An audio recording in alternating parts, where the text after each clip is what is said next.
Hi, my name is Snider, and I am here with a friend of mine, Luanne.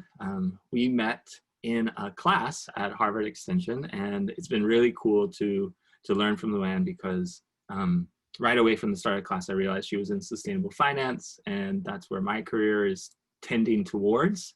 So it's been really cool to learn from her and what is happening in East Asia, in her neck of the woods. And yeah, Luanne is a great speaker. She's presented at a couple of my events before, and I really wanted her to talk to you guys today about leadership because she's doing great work in her field and bringing people together and driving sustainability forward. So let me not steal the spotlight too much here, Luanne, and let you tell your own story. Please tell us a little bit about yourself. Yeah, sure. I live in a country called Malaysia. That's in Southeast Asia, kind of between Singapore and Thailand, just in case. And I work at a bank called CIMB. We are a regional bank and we operate across the ASEAN markets. So I haven't always been in sustainability. I just took on this role maybe about 2 years ago.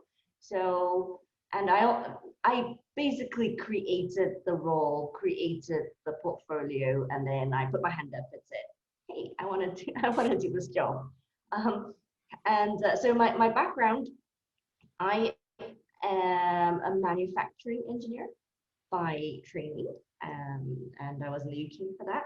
And I've been working in banking and consulting more or less all my career, and typically in kind of transformation, strategy, and things like that, driving execution and creating change in the organization. Now, this job kind of presented itself when we were reviewing our strategy.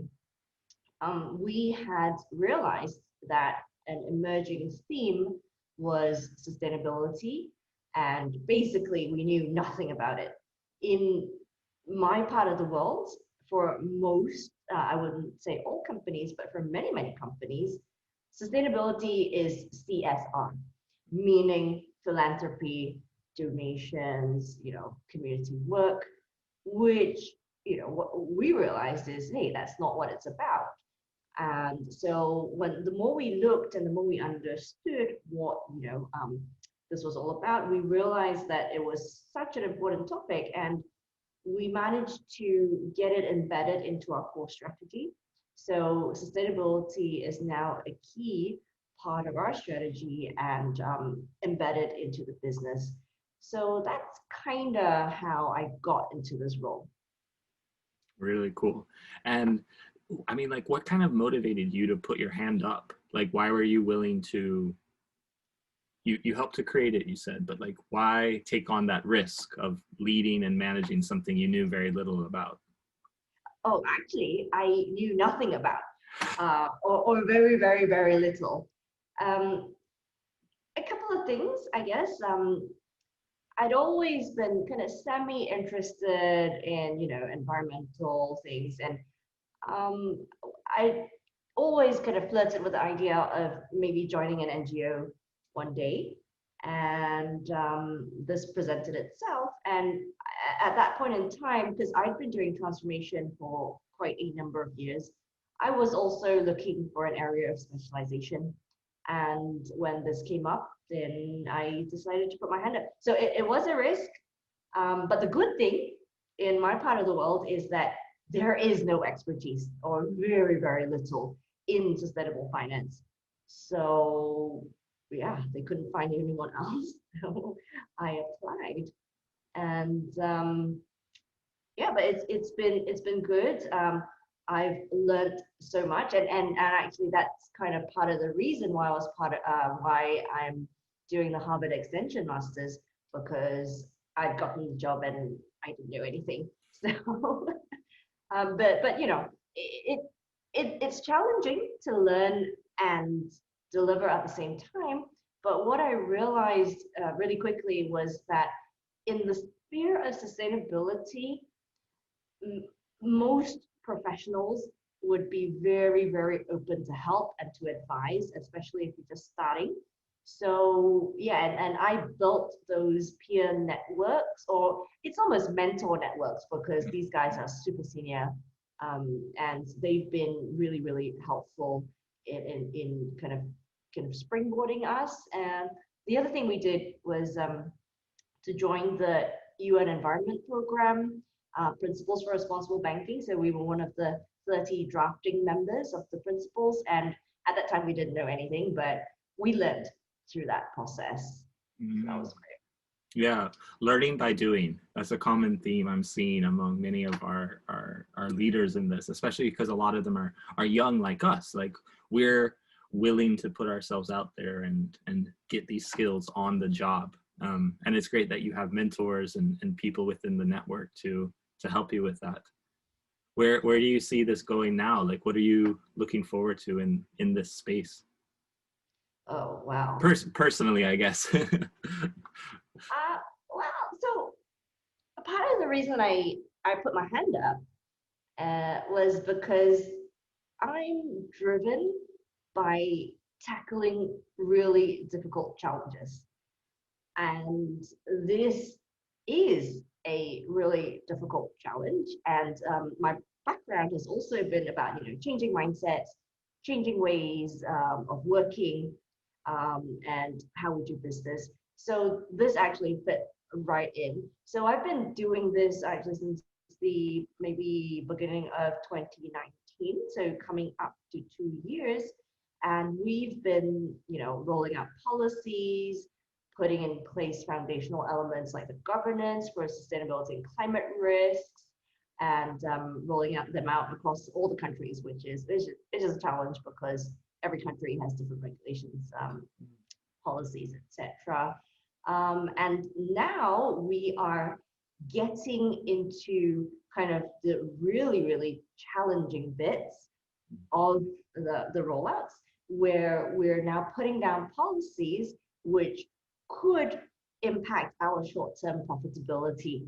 And this is, I think, it's a huge challenge.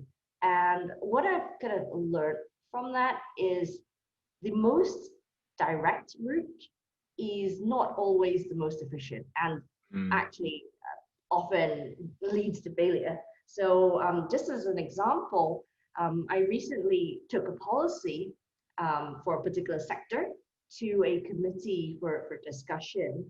And in this case, the business goals are in direct conflict with sustainability goals, because it could mean turning down some clients. And there were lots and lots of objections. And it also, I think it was because in a committee and being a business person, you have to be seen to protect your turf.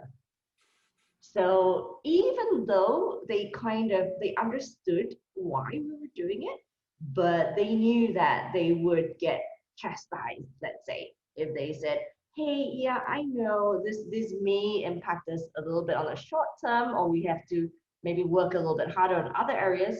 But actually, I agree with this. So they would just get completely be not popular with our colleagues, right? So then what we started doing was we started going to them one-on-one and really talking through the details, and going through exactly what they were concerned about, what were the nuances, the specifics.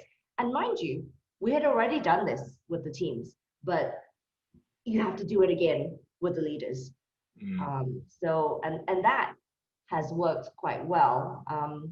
But I think the other thing is that integrity and transparency in your negotiations, because these are negotiations.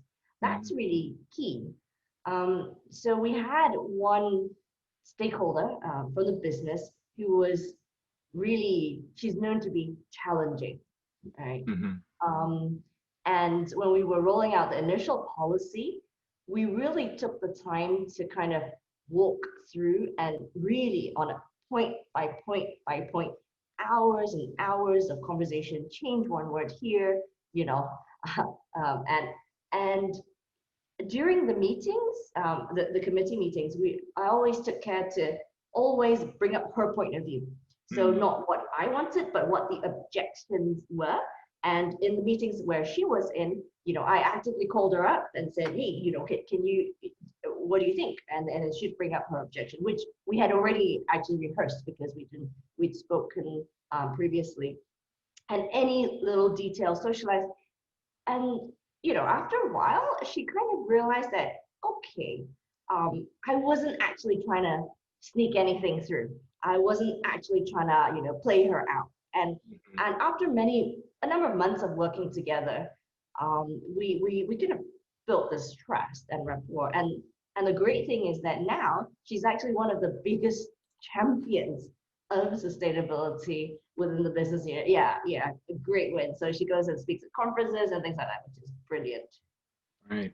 That's so cool of a story to hear how, you helped her to transition from a roadblock to being a major supporter, a huge stakeholder in your corner for this.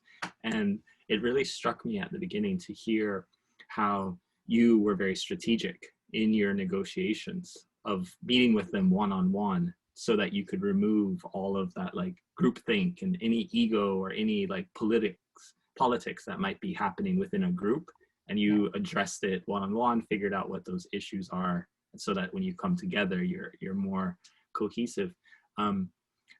Was that challenging? Was it, you probably had to put in lots of hours, especially for this one stakeholder, you said? Lots of hours, yes, but I mean, everything that I've kind of done in my career has always been almost like an experiment. I always put up my hand for the most difficult things because it drives me crazy. I love doing difficult things. But the downside of that is you make a lot of mistakes. And so, for example, when I first joined CIMB, I was young and naive. I came to meetings. I spoke my mind to senior leaders, and young female, because that definitely adds to the equation. And oh my goodness, I made so many enemies, and it took me, well, maybe a year or two to kind of just recover from that. So yeah, but you learn, and one of the so 1 to 2 years recovery, but there was this one person who over the last number of years has been my biggest kind of detractor.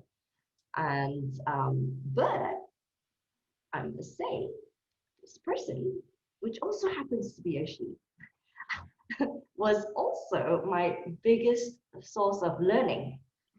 And from kind of dealing with her, I kind of learned how to empathize and try to understand things from her point of view.